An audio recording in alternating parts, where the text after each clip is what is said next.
রাজনৈতিকভাবে মানে লক্ষ্য করা গেলে দেখা যায় যে ভোট দিয়ে কী হবে আর কি, যার ক্ষমতা তো সেই দখল করে নিবে। যার জন্য আমার মনে হয় যে ভোটাররা ভোট দিতে আগ্রহ হারাই এসেছে।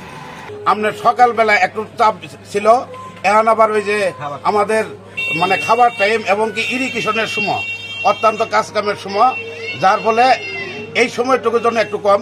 সকালেও বেশ উপস্থিতি ছিল, পরবর্তীতে আবার এখন উপস্থিতি কিমরেই বাড়ছে। সুষ্ঠু এবং নিরপেক্ষভাবে ভোট হচ্ছে।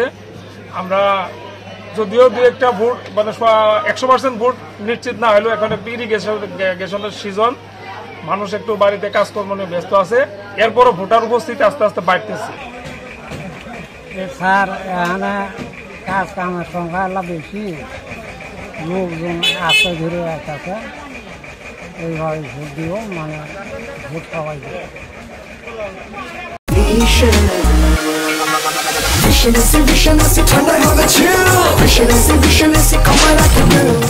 এবার আপনার বড় একটা দল বিএনপি এই নির্বাচন বর্জন করছে, আর ভোটের উপস্থিতি সংখ্যা আরেকটু কম হলো।